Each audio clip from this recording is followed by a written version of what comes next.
ದುಡ್ಡು ಕೊಟ್ಟಿಲ್ಲ ಅಂತ ಹೇಳಿ ಒಂದು ಪ್ಯಾರಾಲಿಸಿಸ್ ಆಗೋಗಿದೆ ಅಂತ ಆ ರೀತಿಯಾಗೆಲ್ಲ ಬಿಂಬಿಸಿದ್ದಾರೆ. ಮತ್ತು ಒಂದು ಕಂಪನಿಯ ಒಂದು ಬೇಡಿಕೆ ಆಧಾರದ ಮೇಲೆ ಮತ್ತು ಅವರು ಒಂದು ಖಾಸಗಿ ಕಂಪನಿ ತೊಗೊಂಡಿರ್ತಕ್ಕಂಥ ಕ್ರಮದ ಮೇಲೇ ವಿರೋಧ ಪಕ್ಷದವರು ಅದನ್ನು ರಿಯಾಕ್ಟ್ ಮಾಡಿದ್ದಾರೆ. ನಾನು ಅದಕ್ಕೇನು ಟೀಕೆ ಅವ್ರು ಮಾಡೋಕ್ಕೆ ಹೋಗಲ್ಲ. ಯಾಕೆಂದರೆ ಅಂತಿಮವಾಗಿ ನಮ್ಮ ಉದ್ದೇಶ ಏನಂತ ಹೇಳಿದ್ರೆ ಸಾರ್ವಜನಿಕರಿಗೆ ತೊಂದರೆ ಆಗಬಾರ್ದು. ಈಗ ಈ CTMRI ವಿಚಾರದಲ್ಲಿ ಅವರು ಸ್ಥಗಿತ ಮಾಡಿರುವಂಥದ್ದು ನಮಗೆ ಸುಮಾರು 140 ಕೋಟಿ ರೂಪಾಯಿ ಬಾಕಿ ಬೇಕಾಗಿದೆ ಅಂತ ಹೇಳಿರುವಂಥದ್ದು. ಅದಕ್ಕೆ ನಮ್ಮ ಒಪ್ಪಿಗೆ ಇಲ್ಲವೇ ಇಲ್ಲ. 140 ಕೋಟಿ ರೂಪಾಯಿ ಕೊಡೋಕ್ಕೆ ಆಗೋದಿಲ್ಲ ಅಂತಲೇ ನಾವು ಅವ್ರಿಗೆ ಹೇಳಿದ್ದೀವಿ. ಅಷ್ಟು ಕೊಡೋಕ್ಕೆ ಬರೋದಿಲ್ಲ ಅಂತಲೂ ಕೂಡ ಹೇಳಿದ್ದೀವಿ. ಮತ್ತು ಇದೇನು ಅವ್ರು ಕೇಳ್ತಾ ಇರುವಂಥದ್ದು ಡ್ಯೂಸು 2019ನೇ ಇಸ್ವಿಯಿಂದ ಕೇಳ್ತಾ ಇರುವಂಥದ್ದು. ಅದು ಅವರು ಕಳೆದ 1-2 ವರ್ಷದಿಂದ ಕೇಳ್ತಾ ಇದ್ದಾರೆ.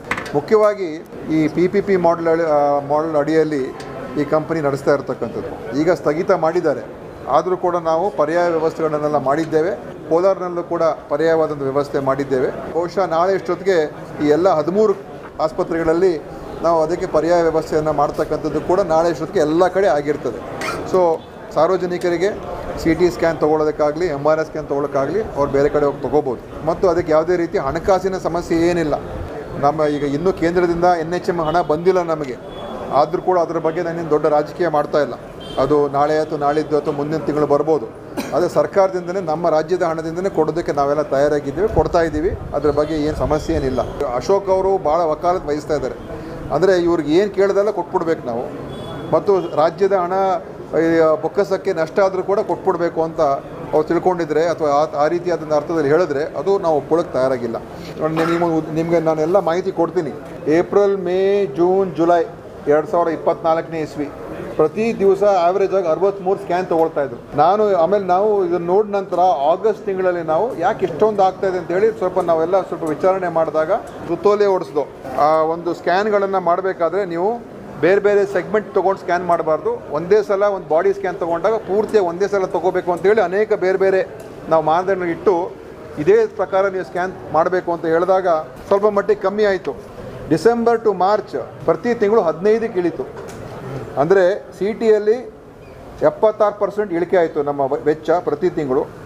MRIಯಲ್ಲಿ ಪ್ರತಿ ತಿಂಗಳು 64% ಇಳಿಕೆ ಆಯಿತು. ಸೊ ಇದು ಯಾರಿಗೆ ಉಳಿತಾಯ? ಇದು ನಾವು ಪಾರದರ್ಶಕವಾಗಿ ಇವ್ರ ಕಾಲದಲ್ಲಿ 3 ವರ್ಷ ಅವ್ಯಾತವಾಗಿ ನಡೆದಿತ್ತಲ್ಲ, ಇವರೇನು ಅದ್ರ ಬಗ್ಗೆ ಗಮನ ಕೊಟ್ಟಿರಲಿಲ್ಲ. ನಮ್ಮ ಸರ್ಕಾರ ಬಂದ ಮೇಲೆ ಇದೆಲ್ಲ ನೋಡಿದ ನಂತರ ಸರಿಯಾದ ವ್ಯವಸ್ಥೆ ತೊಗೊಂಡು ಬಂದು ಹಿಂದಿನ ಬಾಕಿ ಬಿಲ್ಗಳಿತ್ತಲ್ಲ, ನಾವು ಹೇಳ್ದು ಹೌದಪ್ಪ ಹಿಂದಿನಕ್ಕೆಲ್ಲ ನೀವು ದೃಢೀಕರಣ ಮಾಡಿ ನಮಗೆ. ಈಗ ಸ್ಕ್ಯಾನ್ ಮಾಡಿಬಿಟ್ಟಿದ್ದಾರೆ. ನಮ್ಗೆ ಅದ್ರ ಬಗ್ಗೆ ಪರ್ಫೆಕ್ಟಾಗಿ ಪ್ರತಿ ಸ್ಕ್ಯಾನ್ ಬಗ್ಗೆ ದೃಢೀಕರಣ ಮಾಡಿದ್ರೆ ಮಾತ್ರ ನಿಮಗೆ ಪೇಮೆಂಟ್ ಕೊಡ್ತೀವಿ. ಅದ್ರ ಮಧ್ಯೆ ಇನ್ನೊಂದೇನು ಹೇಳಿದ್ರಂತೆ 50 ಕೋಟಿ ಕೊಟ್ಬಿಡಿ ನಾವು ಮುಂದುವರ್ಸ್ಕೊಡ್ತೀವಿ ಅಂತ.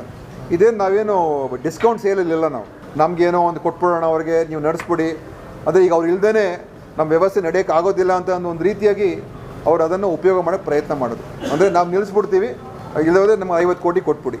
ನಾವು ಬ್ಲ್ಯಾಕ್ ಮೇಲ್ಗೆಲ್ಲ ನಾವು ಹೆದರಕ್ಕೆ ರೆಡಿ ಇಲ್ಲ. ನಾವು ಅದು ನ್ಯಾಯಯುತವಾಗಿರಬೇಕು ಅಂತ ನಾವು ಹೇಳಿದ್ದೀವಿ. ಈಗ ಪರ್ಯಾಯ ವ್ಯವಸ್ಥೆಗಳು ಮಾಡಿದ್ದೀವಿ.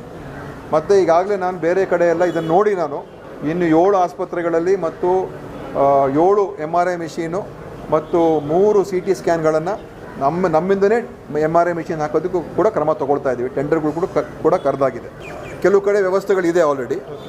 ಇಲ್ಲಿ ಇನ್ನು ಕೆಲವು ಕಡೆ ನಮ್ಮ ಮೆಡಿಕಲ್ ಕಾಲೇಜ್ ಆಸ್ಪತ್ರೆಗಳಿದೆ, ಅವ್ರದ್ದು ಕೂಡ ನಾವು ಅವ್ರ ಜೊತೆ ಅಲ್ಲಿಗೆ ಶಿಫ್ಟ್ ಮಾಡ್ತಾ ಇದ್ದೀವಿ. ಇನ್ನು ಕೆಲವು ಕಡೆ ಖಾಸಗಿ ಆಸ್ಪತ್ರೆಗಳ ಜೊತೆ ನಾವು ಟೈಅಪ್ ಮಾಡಿಕೊಂಡು ನಾವು ಏನು ಅಮೌಂಟ್ ಇವರು ಕೊಡ್ತಾಯಿದ್ದೋ ಅದೇ ಅಮೌಂಟ್ ಅವರು ಕೊಡ್ತೀವಿ. ಜನ ಅಲ್ಲೋಗಿ ತೊಗೊಳ್ಬೋದು. ವಿರೋಧ ಪಕ್ಷದವ್ರು ಇದನ್ನು ಬೇರೆ ಥರ ಬಿಂಬಿಸೋಕ್ಕೆ ನೋಡಿದ್ರು. ಏನು ಸರ್ಕಾರದ ಪ್ಯಾರಾಲಿಸಿಸ್ ಅಲ್ಲ, ಸರ್ಕಾರದ ಎಷ್ಟು 100 ಕೋಟಿ ರೂಪಾಯಿ ಇವತ್ತು ಉಳಿಸಿದ್ದೇವೆ ನಾವು. ಇದನ್ನು ಪತ್ತೆ ಹಚ್ಚಿ ಅವ್ರು ನಮ್ಮ ಬೇಕಾದಷ್ಟು ಒತ್ತಡ ತೊಗೊಂಡು ಬಂದರು ಅವ್ರು ನಮ್ಮ ಮೇಲೆ. ನಾವು ಯಾವುದಕ್ಕೂ ಬಗ್ಲಿಲ್ಲ. ನೋಡಪ್ಪ, ನಮಗೆ ಇದು ಸಾರ್ವಜನಿಕರ ದುಡ್ಡು ಸರಿಯಾದ ರೀತಿಯಲ್ಲಿ ಆಗಬೇಕು.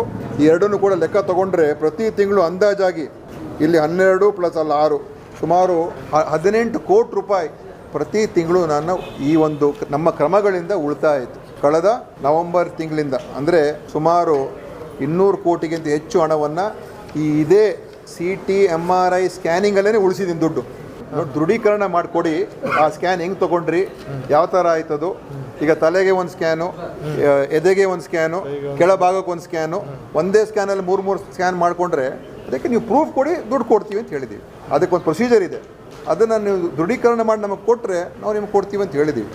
ನಿಲ್ಲಿಸ್ದು ಗೈಡ್ಲೈನ್ಸ್ ಇಶ್ಯೂ ಮಾಡೋದು, ಗೈಡ್ಲೈನ್ಸ್ ಇಶ್ಯೂ ಮಾಡಿ ಒಂದು ಸಿಸ್ಟಮಿಗೆ ತೊಗೊಂಡು ಬಂದು ಈಗ ಅಷ್ಟು ಹಣವನ್ನು ಸರ್ಕಾರದ ಬೊಕ್ಕಸಕ್ಕೆ ಉಳಿಸಿದ್ದೇವೆ. ಅದಕ್ಕೆ ವಿರೋಧ ಪಕ್ಷದವ್ರು ನಮ್ಗೆ ಅಪ್ರಿಷಿಯೇಟ್ ಮಾಡಬೇಕು, ನಮ್ಮ ಒಂದು ಟಫ್ ಸ್ಟ್ಯಾಂಡ್ ತೊಗೊಂಡಿದ್ದಕ್ಕೆ. ಅವ್ರು ಒಂದು ಪಾಯಿಂಟ್ ಒಪ್ಕೊಳ್ತೀನಿ, ಸಾರ್ವಜನಿಕ ತೊಂದರೆ ಆಗಬಾರ್ದು, ಅದು ನಾನು ಒಪ್ಕೊಳ್ತೀನಿ. ಈಗ 1 ದಿವಸಕ್ಕೆ 2 ದಿವಸಕ್ಕೆ ತೊಂದರೆ ಆಗಿದೆ, ಅದನ್ನು ಈಗ ಬಗೆಹರಿಸಿದ್ದೇವೆ, ಅದನ್ನು ಕೂಡ ಬಗೆಹರಿಸ್ತೀವಿ.